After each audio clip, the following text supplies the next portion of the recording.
O que eu acho mais curioso, cara, desse vídeo, dessa moça dizendo isso, né? Ela se entregando, ela entregando a si mesma pro cara que tá do lado dela. Se não tiver um Corsa, eu não vou junto, só se tiver um conversível, só sai com homem que tem conversível. Que ela não faz ideia que provavelmente o que esse cara tá pensando do lado dela é justamente, cara, você nunca vai ser minha esposa. Eu nunca vou me apaixonar por você, cara. É a primeira coisa que vem na cabeça de um cara quando ele sente uma mulher, quando ele ouve uma mulher sendo interesseira perto dele, ou principalmente do lado dele. A primeira coisa que vem na cabeça desse cara, meu, eu nunca vou me casar, eu nunca vou me apaixonar por você. Mas isso não impede ele de se divertir com você, entretanto. Isso não vai impedir esse cara de se divertir contigo, de sair algumas vezes com você e não se envolver emocionalmente. É isso que muitas mulheres às vezes não entendem. Ele não vai se interessar por você, ou ele vai ficar com o pé atrás, justamente porque a primeira coisa que ele vai pensar é o seguinte: então quer dizer que se eu não tivesse o que eu tenho hoje, você não me daria uma oportunidade? É assim que você pensa dos caras que não são tão privilegiados financeiramente, não são tão destacados quanto eu? É claro que assim, não são todas que pensam dessa forma e que agem assim. Só que isso é uma síndrome oriunda da mídia social. Por isso que eu coloquei esse trecho de vídeo para colocar minha explicação em cima. Porque esse fenômeno de mulheres, você percebe o quê? Por que eu estou dizendo que isso é uma consequência das mídias sociais? Essa doença que as mídias sociais trouxe hoje em dia, prejudicando homens e mulheres especificamente, os relacionamentos acima de tudo, né? Justamente você nota dessas mulheres o que, rapaziada? O que há em comum entre elas? Que elas são todas iguais, cara. Porque elas ficam se comparando umas com as outras e competindo entre si, sendo iguais ou fazendo as mesmas coisas para superar as outras mulheres que elas ficam se comparando o tempo todo. E elas acham que isso é ser uma mulher de alto valor, entendeu? Elas acham que isso é ser a melhor mulher entre elas, muitas vezes. Essas mulheres, não todas. Esse é um exemplo evidente do que é uma mulher presa à Matrix feminina. A gente fala muito aqui sobre os gados. Os gados são os caras que estão na Matrix, entendeu? E você tem esse tipo de mulher também, cara. Que é como se fosse o gado feminino, entendeu? O gado masculino é o cara que ele valida a mulher abundantemente, ele faz tudo pela mulher, coloca a mulher no pedestal e se coloca em último lugar. E já essas mulheres é o contrário. São as mulheres, cara, que na verdade, elas fazem de tudo para serem melhores do que as garotas, as outras mulheres que elas estão competindo. A melhor mulher, dentro do universo para relacionamento especificamente, porque é disso que ela está falando ali quando ela está se referindo a andar de carro conversível, ela está falando sobre relacionamento e o tipo de homem que ela seleciona. Então ela está falando sobre relacionamento. Isso não faz você uma mulher de alto valor. O que faz você de uma mulher de alto valor, sim, é você ter contato com esses caras, mas quando esses caras colocam uma aliança na sua mão. Você acha que um homem destacado, no nível daquele que ela se relaciona, vai colocar uma aliança do lado dela depois de ouvir o que ela disse? Mas via de regra, o homem não coloca, não faz a esposa dele uma mulher que ele sabe que não trataria ele da mesma forma se ele não tivesse o que ele tem. E o que eu acho mais curioso às vezes é que muitas dessas mulheres, cara, elas se comportam de maneira... Elas se acham às vezes superiores a você, cara. Elas se acham superiores a um cara que tem um Corsa, por exemplo. Eu não saio com um cara que tem um Corsa, porque eu sou boa demais pra ele. Basicamente foi isso que ela quis dizer. Não com essas palavras, mas pelas entrelinhas é como se ela tivesse dito a mesma coisa. Eu sou boa demais para um cara que tem um Corsa, que tem um carro popular, porque eu só saio com um cara que tem conversível. Mas por que você é melhor que esse cara? Porque o cara de conversível, ele tá saindo com você e se divertindo? Porque você tá achando que você é melhor do que um cara que tem um Corsa? Só porque você é objeto sexual de um homem de sucesso? Até para as garotas às vezes que falam o seguinte, né?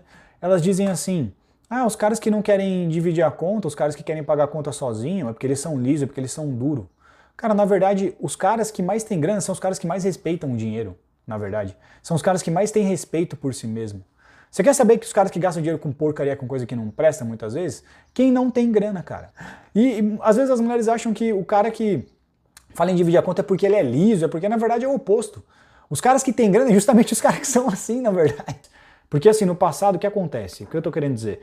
As mulheres, elas tinham que aceitar o cara que era escolhido para elas, há muito tempo atrás. Elas tinham que aceitar o cara que era escolhido para elas pelos pais. Então ela era transferida do pai pro marido dela. E muitas se casavam com homens que elas não tinham atração sexual e achavam que tinha um problema acontecendo com ela e tal. Entendeu? Por quê? Porque não foi um cara que ela escolheu genuinamente pelo desejo sexual que ela tinha pelo cara. Né? Então algumas mulheres sofreram com isso no passado, sim. Só que o que eu não entendo também é que hoje em dia nós vivemos na geração mais livre que existe de mulheres de todos os tempos.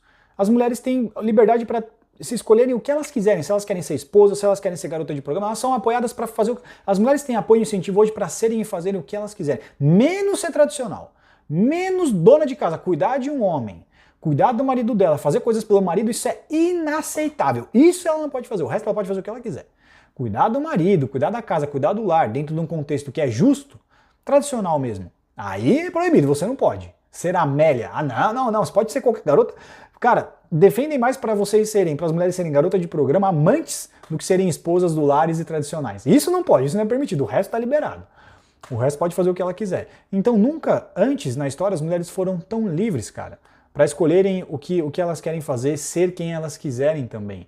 Eu não entendo essas mulheres que elas ficam reclamando de algo que aconteceu no passado que não foram elas que sofreram, entendeu? E às vezes até querendo culpar e colocar a culpa em homens que não foram culpados e responsáveis pelo que essas mulheres sofreram antigamente. E elas são vítimas de algo que elas não sofreram, cara. Isso não faz sentido nenhum pra mim. O que acontece, que eu vou explicar pra vocês, de um modo geral, sobre relacionamento, entendeu? É que não é possível para todas as mulheres ter 100% das suas expectativas preenchidas. Isso não é verdade. Isso pode se aproximar mais das mulheres que têm mais valor sexual de mercado, ou das mulheres de alto valor, mas não para todas as mulheres, que foi o que eu comentei naquele meu primeiro vídeo sobre a Paola Oliveira. Para as mulheres comuns, esse é um outro problema também, você usar o termo mediano, mercado, preço, as mulheres se incomodam com essas coisas quando eu falo isso. Mediano, não sei o que lá, por quê? Porque colocam na cabeça de vocês o que prejudica vocês, cara. Essa socialização do valor sexual de mercado. Todas as mulheres merecem o melhor, todas as mulheres têm o mesmo valor, devem exigir o que quiserem, isso é prejudicial para vocês. Eu vou dar um exemplo sobre por que isso é prejudicial. Por que isso prejudica os relacionamentos que vocês já estão, às vezes, ou para conseguir, entendeu? E estão complicando mais a vida de vocês do que ajudando. Porque tudo bem, beleza, eu uso esses termos, mercado, comparo com carro, elas ficam bravas, eu não sou um objeto, né? A mulher mediana é um termo que a gente usa toda hora, entendeu? A questão é a seguinte, sobre essas coisas que eu estou dizendo, independente do termo que eu uso, é verdade ou é falso? Que é isso que importa. É verdadeiro ou é falso? Existe mulher feia, média, bonita e linda ou não? Existe hierarquia na beleza feminina ou não? É verdade ou é mentira o que eu estou dizendo? É isso que importa agora, os termos que eu uso, porque muitas vezes despertam gatilhos emocionais nessas mulheres, entendeu? Porque às vezes ela associa o quê? Mediana, preço, mercado, carro, ela conecta isso ao objeto e isso faz ela se sentir o quê? Ofendida. Porque não é incomum para as mulheres terem sido usadas, entre aspas, como objeto sexual em algum momento da vida dela. No sentido de que um homem que transou com ela e não deu relacionamento, ela ficou na expectativa. Porque o homem também passa por isso, cara. É muito comum o homem sofrer com isso, ser usado na friend zone, e as mulheres serem usadas na friend zone, na sex zone. É um fenômeno, é uma experiência comum para homens e mulheres, entendeu? Então, às vezes, elas se sentem ofendidas quando eu uso esses termos, porque elas conectam isso automaticamente à objetificação da mulher. Eu não sou um objeto para você me usar. Eu não sou o que não quero ser usado, eu não mereço isso. Que não é o que eu estou querendo dizer. Mas o que importa é o seguinte, é verdade ou é mentira? O que está por trás desses termos, entendeu? Existe um mercado sexual ou não? Existem mulheres, existe hierarquia na beleza feminina ou não? É isso que importa no fim do dia, é a realidade. Porque não adianta você fugir dela. Porque nem todas as mulheres têm tanto assim a oferecer para exigirem tudo isso, entendeu? É o que eu quero dizer, cara. Esse é o problema. Nem todas as mulheres vão conseguir preencher 100% das suas expectativas de acordo com o relacionamento e com a vida que elas querem ter, familiar ou amorosa e sexual, por exemplo. O primeiro pilar que você tem para um relacionamento justo é o quê? É o sexual, entendeu? É o pilar sexual, que envolve justamente a intensidade sexual entre o casal, envolve o nível de satisfação e atração que um tem pelo outro, etc, né? O segundo é o não sexual, o pilar de um relacionamento. Qual que é o pilar não sexual? Envolve a compatibilidade entre o casal, se eles brigam, se eles não brigam tanto assim, se eles se dão bem não sexualmente, se existe um bem-estar entre eles quando eles não estão fazendo sexo, quando eles estão fora do ambiente sexual, se existe um bem-estar entre eles, a química que existe entre eles, os sentimentos e a fidelidade, a compatibilidade que existe, isso que está dentro do pilar não sexual do casal.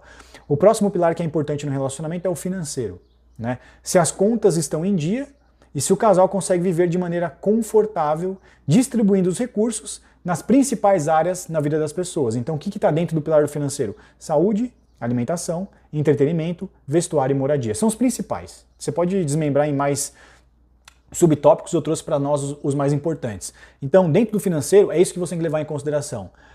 A saúde está bem entre vocês? Vocês têm convênio, vocês conseguem comprar remédio se é necessário, se vocês têm filho para os filhos também, a alimentação entre vocês está bacana, vocês não passam fome, vocês conseguem fazer aí em média todas as refeições diárias, né?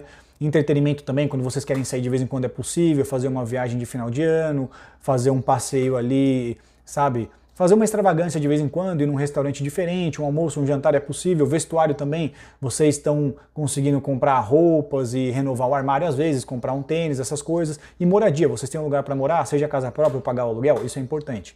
Tá? Então, considerar se o pilar do financeiro está satisfeito, está preenchido. Próximo pilar de um relacionamento é o de entretenimento, né, que inclui viagens, passeios, como eu disse, restaurante, bares, diversão, festa, confraternização. O último pilar, que é o quinto que eu separei, é o social, que é referente às atividades coletivas que vocês praticam, com amigos e familiares principalmente. E o que acontece é que justamente o que você vê no Instagram são essas mulheres que você acompanha, um exemplo só, em outros lugares também, na novela, por exemplo, nas revistas, né? Você vê essas socialites, essas subcelebridades, essas influenciadoras apresentando o quê? Um estilo de vida ou especificamente um relacionamento com todos esses pilares 100% preenchidos e de melhor qualidade, o que não é verdade, porque aquilo ali é uma vida de aparências e de ilusões. Às vezes, aparentemente, pode ser que na vida real seja também, mas muitas vezes é só na aparência que é perfeito daquela forma, que é um relacionamento perfeito. Na vida real não é possível você ter, e para as que têm perfeito ou 100% preenchido, é reservado para poucas mulheres, como eu já disse, que eu quis dizer pelo menos no vídeo anterior, principalmente as que são devastadoramente acima da média e que são mulheres de alto valor, que um homem quer colocar uma aliança na mão dela, porque não adianta nada, é o que eu disse. A mulher ter todos esses pilares, por exemplo, né, ela tem o sexual, ela tem o de entretenimento, tá? Mas ela não tem a fidelidade, por exemplo. Ela não tem os sentimentos do cara. Como, na minha opinião, pode ser o caso daquela garota do conversível. Então, a realidade é que para muitas mulheres não vai ser possível você preencher 100% das suas expectativas se você não for uma mulher 1%, por exemplo. Se você não for uma mulher muito acima da média. Essa mulher, ela era meio que, entre aspas, namorada, a gente chama de amigada, né? Que mora junto, não é namorado, mas não é esposa, morava junto de um cliente que eu atendi. E vamos considerar que no relacionamento dela, eu não vou dizer o que estava preenchido, porque a maior parte estava, eu vou dizer o que não estava preenchido, que era, por exemplo, o aspecto social, referentes a amizades e atividades coletivas. O financeiro estava bacana, alimentação, como eu disse, sexual e não sexual estava bacana, o cara era fiel, tinha sentimentos por ela, eles se davam bem, fora os desentendimentos que surgiam devido à incompatibilidade ou à insatisfação social dela, principalmente. Porque eles não saíam muito com os amigos, mas ele não impedia ela de sair também com os amigos, com as amigas, né? De confraternizar. Mas ele não acompanhava, porque era o estilo de vida do cara. É o que eu estou dizendo. Você achar alguém que vai ser perfeitamente alinhado com seus interesses é muito difícil. É muito difícil você achar o Mr. Perfect, o senhor perfeito, o senhor ideal. Não é para algumas mulheres que vão conseguir ter esse tipo de experiência. E até para elas, às vezes, cara, esse cara não é tão perfeito assim. Porque muitas vezes um cara nesse nível, você acha que só ela quer esse cara? Você acha que outras mulheres não querem ele também? Será que um dos principais pilares para vocês, mulheres, por exemplo, a fidelidade, será que faz parte desse relacionamento deles? Então, tem que se fazer esse tipo de indagação. E no caso dessa moça que eu estou explicando para vocês, o que aconteceu foi o seguinte, foi parecido, é uma analogia da vida real que explica o que eu estou dizendo sobre as mídias sociais, que ela tinha essa insatisfação social no relacionamento dela, o resto estava certo. Ou seja, 100% das expectativas não estavam preenchidas, mas as principais e mais importantes, e a maioria, estavam preenchidas, né? E acontece, cara, que ela convivia, eu vou mudar um pouquinho a história aqui, ela convivia com uma moça que era amiga dela, e essa amiga dela tinha tudo do bom e do melhor com os caras que ela se relacionava, os melhores presentes, andava de carrão, ia para os restaurantes mais caros, melhor estilo de vida, era bajulada por vários homens o tempo todo, e ela se comparava com essa mulher. E ela dizia pro marido dela, a minha amiga fulana de tal, os caras fazem tudo para ela, levam ela dos melhores lugares e não sei o que lá, e etc. E acontece que essa garota, essa amiga dela, começou a influenciar a cabeça dela, porque ela foi pedir conselhos para ela. Porque ela começou a se sentir insatisfeita porque a vida dela não era igual à vida daquela garota que ela se comparava. Que é a mesma coisa que acontece com as mulheres nas mídias sociais hoje em dia. O que aconteceu? Ela foi pedir conselhos para essa garota e essa garota disse o quê? Que é parecido com o que as coaches dizem para as mulheres hoje em dia.